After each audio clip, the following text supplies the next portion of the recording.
بسم اللہ الرحمن الرحیم نحمده ونصلی ونسلم علی رسوله الکریم اما بعد فاعوذ باللہ من الشیطان الرجیم بسم اللہ الرحمن الرحیم یا ایہا النبی اتق اللہ ولا تطع الکافرین والمنافقین ان اللہ کان علیما حکیما صدق اللہ مولانا العظیم۔ سورۃ الاحزاب مدنی صورت ہے اور اس کا نام احزاب اس لیے رکھا گیا، احزاب کہتے ہیں لشکروں کو، بہت ساری جماعتوں اور لشکروں کو۔ اور اس سورہ مبارکہ میں رسول اکرم صلی اللہ تعالیٰ علیہ وسلم کے خلاف جب مشرکین عرب، مکہ والے اور مدینہ میں جو یہود آباد تھے، ان سب نے مل کر رسول اکرم صلی اللہ علیہ وسلم کے خلاف لشکر جمع کیا، تو اس لشکر کا اور اس جنگ کا اور اس غزوے کا یہاں تذکرہ ہے، اس لیے اس سورت کا نام سورۃ الاحزاب رکھا گیا۔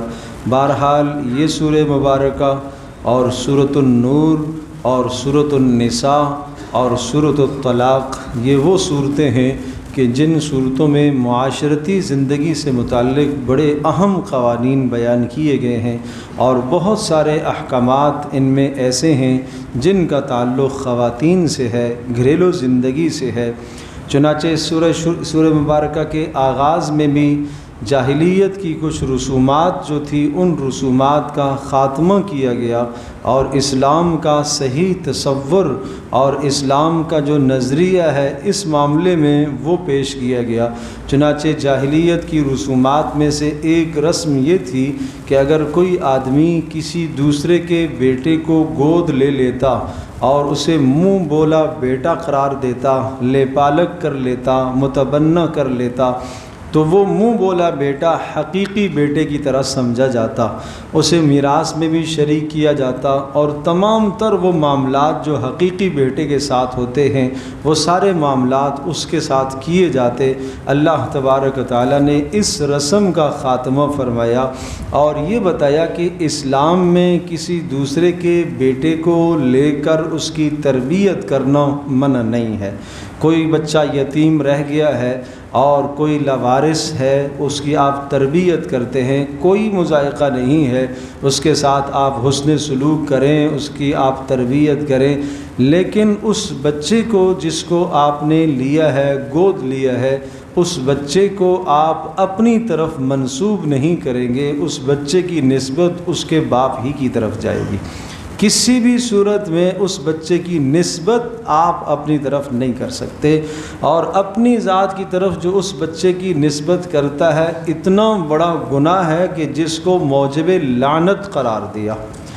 مجھے آپ یہ بتائیے، رسول اللہ صلی اللہ تعالیٰ علیہ وسلم کی جانب نسبت ہو رہی تھی حضرت زید رضی اللہ تعالیٰ عنہ کی۔ زید کے والد کا نام تھا حارثہ، اور رسول اللہ صلی اللہ تعالیٰ علیہ وسلم کے پاس یہ بچپن میں آ گئے تھے۔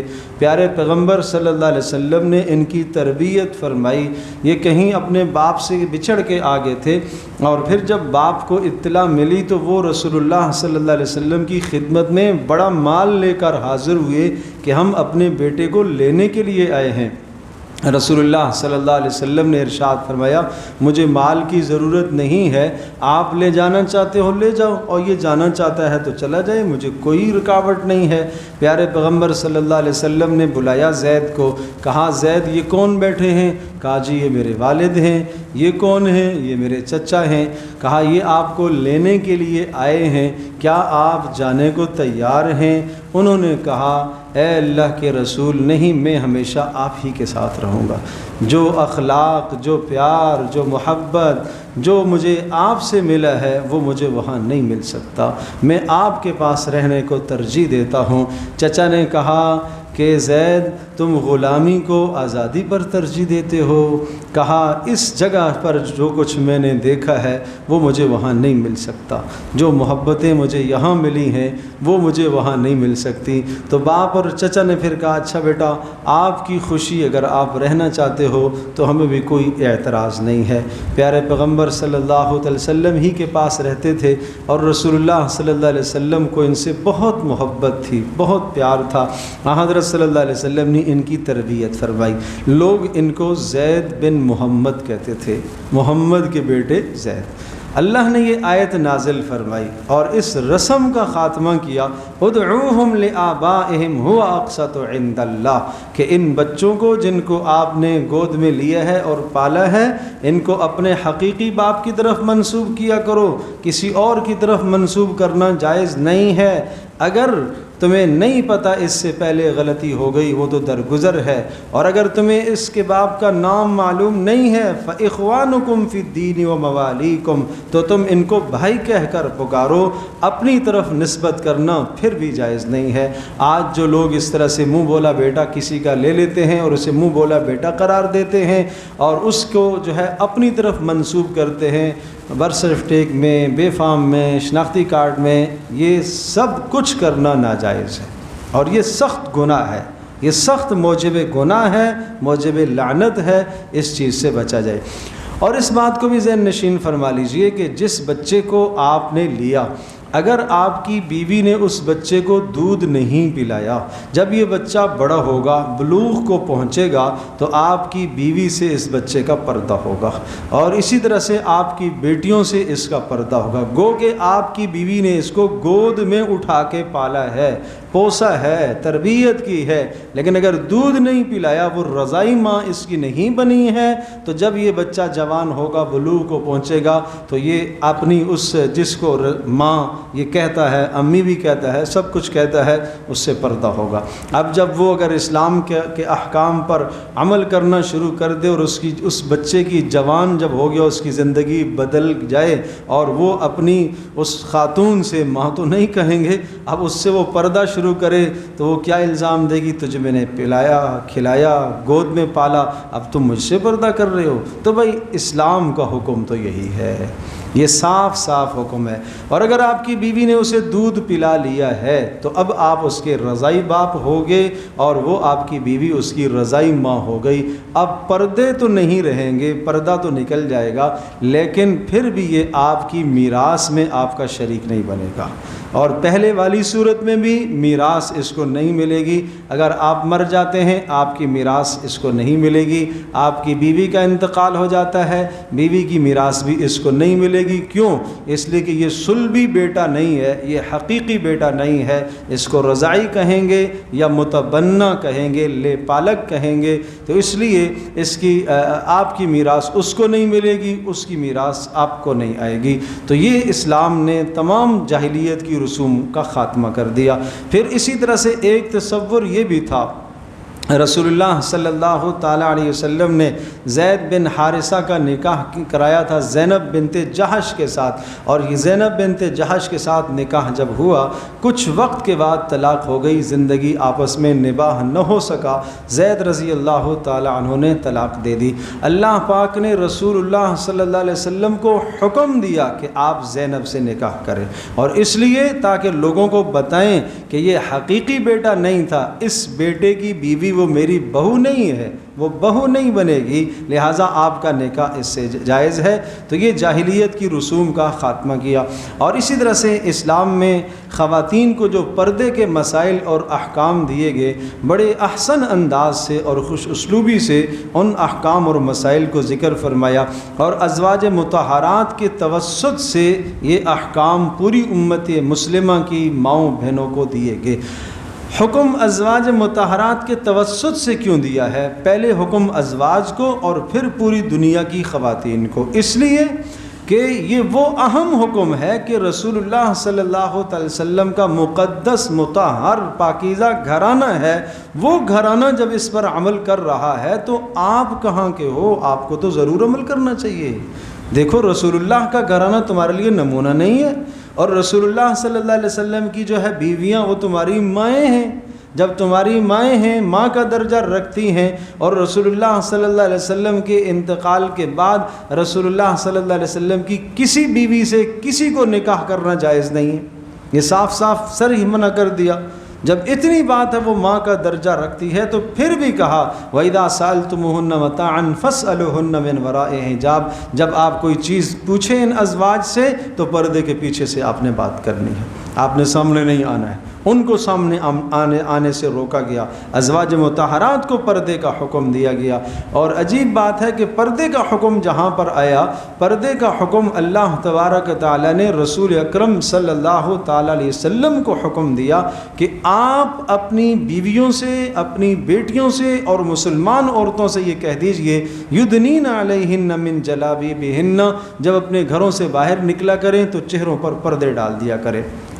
یہ کیوں اس طرح سے حکم دیا؟ براہ راست عورتوں کو حکم نہیں آیا، حالانکہ پیچھے آنے والے احکام میں ابھی ذکر کرتا ہوں، وہ سارے احکام براہ راست عورتوں کو حکم دیا، براہ راست عورتوں کو خطاب کیا، لیکن جب چہرے پر پردہ ڈالنے کی بات آئی تو پھر وہاں براہ راست عورت کو نہیں کہا بلکہ رسول کو کہا۔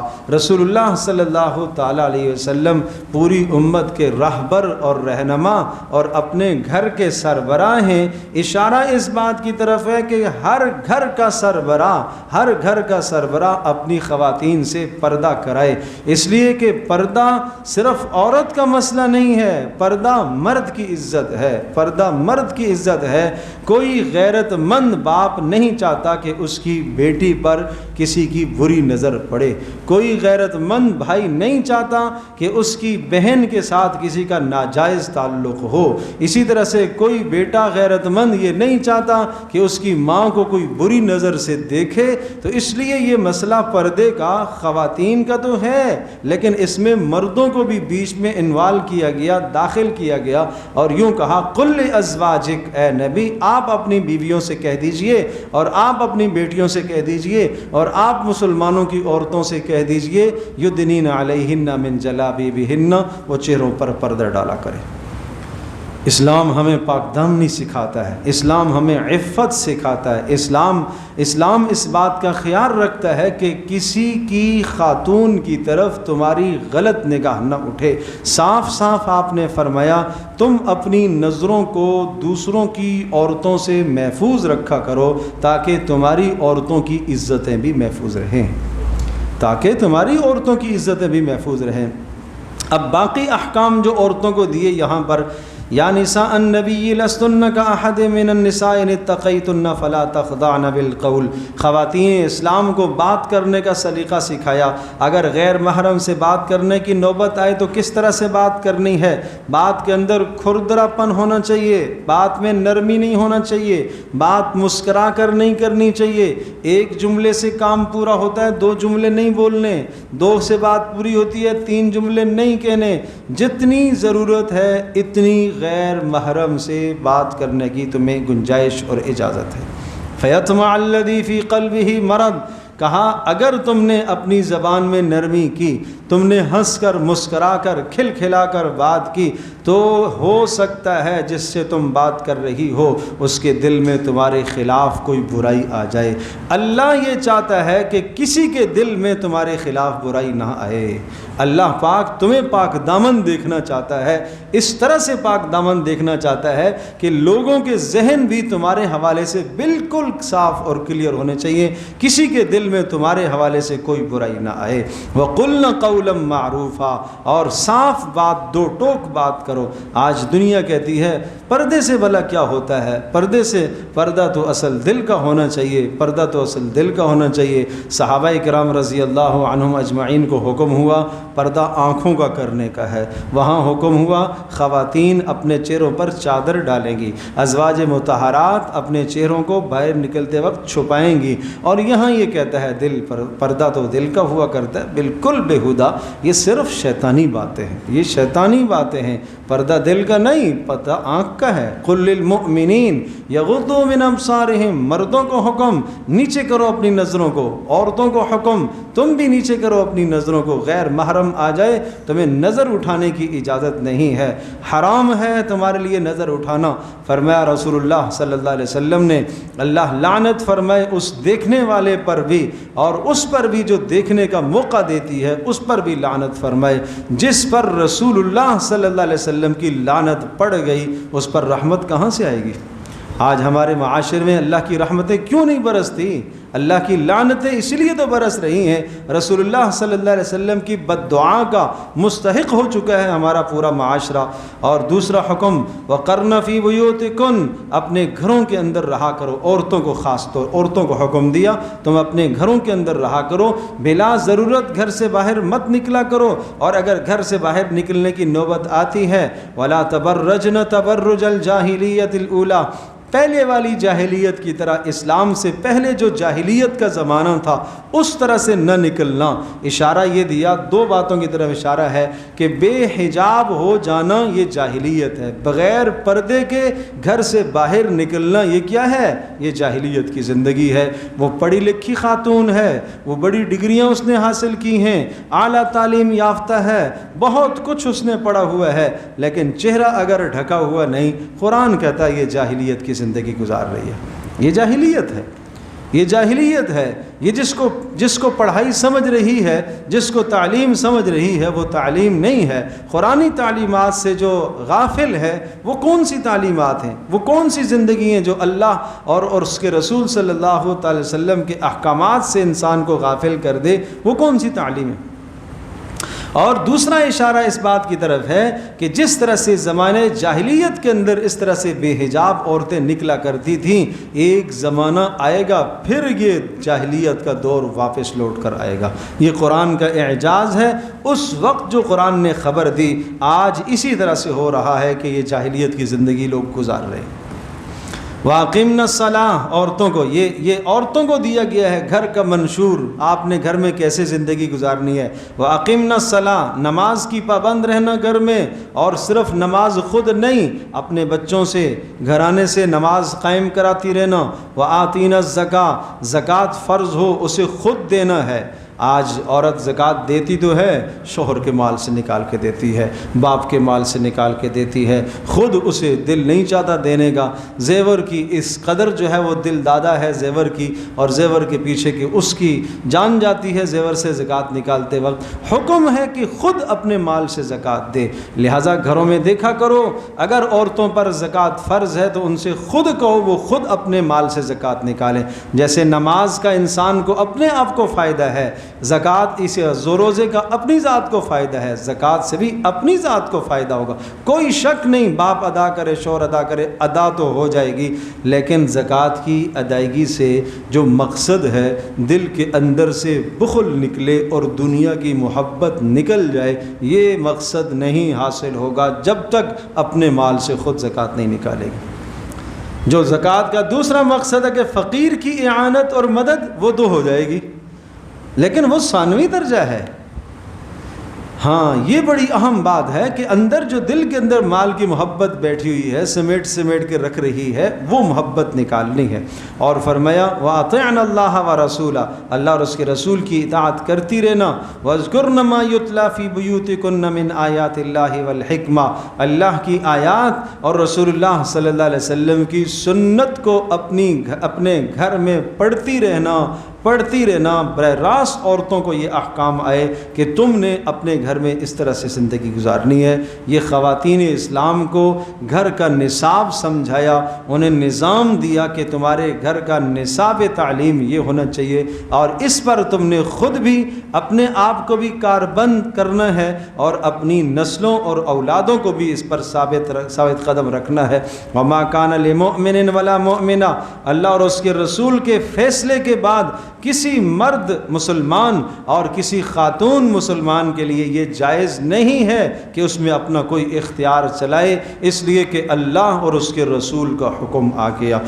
اور ما کان محمد، اور رسول کون ہے؟ رسول حضرت محمد مصطفیٰ صلی اللہ تعالی علیہ وسلم، یہ اللہ کے رسول ہیں اور یہ خاتم النبیین ہیں، یہ آخری رسول ہیں، اور یہ اللہ کے رسول ہیں۔ ما کان محمد ابا احد من رجالکم، یہ مردوں میں سے کسی کے باپ تو نہیں ہے، اس لیے کہ پیارے پیغمبر صلی اللہ علیہ وسلم کے بیٹے بچپن میں ہی انتقال کر گئے تھے، اور وہ جو بات تھی زید بن محمد لوگ کہتے تھے اس کو نفی کر دی کہ نہیں، محمد صلی اللہ علیہ وسلم تم میں سے کسی مرد کے باپ نہیں ہیں۔ اچھا، جب مرد کے باپ نہیں ہیں، کسی کے باپ نہیں ہیں، تو باپ تو اپنے بیٹے پر مہربان اور شفیق ہوتا ہے تو رسول اللہ صلی اللہ تعالی وسلم کی جو نفی کر دی گئی کہ وہ تمہارے باپ نہیں ہیں، تو پھر شفقت کہاں سے ہم لائیں گے؟ کہا نہیں، وَلَٰكِن رسول اللہ، وہ اللہ کا رسول ہے، اور رسول اپنی امت کے ساتھ جو شفقت رکھتا ہے وہ باپ کی اپنی اولاد سے بھی زیادہ ہوتی ہے، اس لیے یہ رسول ہے۔ اور رسول کیا کرتا ہے؟ وہ جہنم سے بچاتا ہے، وہ جہنم کی حرارت سے بچایا کرتا ہے۔ باپ تو دنیا کی گرمی سے بچاتا ہے، دنیا کی حرارت سے بچاتا ہے، رسول تمہیں آخرت کی حرارت سے بچاتا ہے۔ اور رسول بھی ایسا پیارا، وخاتم النبیین، آخری رسول، آپ کے بعد کوئی رسول نہیں آئے گا۔ اس آیت سے یہ بات ثابت ہوتی ہے، صاف نص سے صریح ہے کہ محمد صلی اللہ تعالی وسلم آخری رسول، آخری نبی، خاتم النبیین ہیں۔ جو آدمی محمد صلی اللہ تعالی علیہ وسلم کے بعد کسی شخص کے لیے نبوت کا تصور سمجھتا ہے، رسالت کا تصور سمجھتا ہے، کسی بھی قسم کی نبوت سمجھتا ہے، وہ شخص دائرہ اسلام سے خارج ہے، وہ کافر کہلاتا ہے۔ کیوں؟ اس آیت کا انکار ہے۔ قانون سمجھیے گا، قرآن مقدس ایمان لانے کے لیے آپ اجمالاً کہہ دیں گے میں اللہ اور اس کے رسول نے جو کچھ اتارا اس سب پر میں ایمان لایا، یہ ایمان میں داخلے کے لیے اس طرح سے اقرار کافی ہے۔ لیکن ایمان سے نکلنے کے لیے کافر جو آدمی بن جاتا ہے، ایمان سے نکلنے کے لیے سب چیزوں کا انکار ضروری نہیں، کسی ایک کا انکار کرے گا تو وہ اسلام سے نکل جائے گا۔ اسی طرح سے اگر کوئی آدمی رسول اللہ صلی اللہ علیہ وسلم کے بعد کسی کو رسول تصور کرتا ہے تو یقیناً اس آیت کا انکار ہے، وہ دائرہ اسلام سے خارج ہے۔ ایسے شخص کے ساتھ کسی قسم کا تمہارا تعلق نہیں ہونا چاہیے، اس کے ساتھ اٹھنا بیٹھنا، اس کے ساتھ کاروباری رابطے رکھنا، اس کے ساتھ دلی تعلق رکھنا، کسی بھی قسم کا تعلق قائم کرنا جائز نہیں ہے۔ مرتد کے حکم ہے، زندیق کے حکم میں ہے، ایسے شخص کے ساتھ کسی قسم کا کوئی تعلق رکھنا جائز نہیں ہے۔ اور اسی طرح سے پھر احکام سناتے ہوئے کچھ احکام ایسے تھے جو رسول اللہ صلی اللہ علیہ وسلم کی ذات کے ساتھ خاص ہیں، اور پھر ایک بڑا اہم حکم سمجھایا، لا تدخلوا بیوت النبی الا ان یؤذن لکم، دوسروں کے گھروں میں جاؤ تو اجازت لے کے جایا کرو، اور جب تمہارے یہاں کھانے کی دعوت ہو کسی گھر میں، یہ اللہ کے رسول صلی اللہ علیہ وسلم کا جب نکاح زینب رضی اللہ تعالیٰ عنہا سے ہوا تھا، زینب بنت جہش سے، تو اس موقع پر جب ولیمہ تھا رسول اللہ صلی اللہ علیہ وسلم کا، پیارے پیغمبر صلی اللہ علیہ وسلم کا ولیمہ دیکھیے اور اپنے یہاں کے ولیموں پر غور کیجیے۔ وہاں ولیمہ کیا تھا؟ گھر ہے چھوٹا سا، اس گھر میں بیچ میں پردہ لگا دیا، اور زوجہ محترمہ پردے کے اس طرف تشریف فرما ہیں اور صحابہ اس طرف کھانا کھا رہے ہیں۔ یہ چھوٹا سا ولیمہ ہے۔ صحابہ کہتے ہیں رسول اللہ صلی اللہ علیہ وسلم کی اس شادی پر ہم نے جو کھانا کھایا نا، سب سے پرتکلف کھانا کھایا۔ سب سے پرتکلف کیا کھانا تھا؟ وہ پرتکلف جو کھانا تھا، رسول اللہ صلی اللہ علیہ وسلم نے کوئی جانور ذبح فرمایا، بکری ذبح فرمائی، شوربہ تھا، گوشت کے اندر سرید بنا کر ہم نے خوب کھایا، یہ سب سے پرتکلف ولیمہ تھا۔ اللہ اکبر۔ اور ہمارے ہاں شادیوں کا کیا حال ہوتا ہے؟ اور ہم اوپر لکھتے ہیں مسنون، ولیمہ مسنونہ، ولیمہ مسنونہ لکھا ہوا ہے۔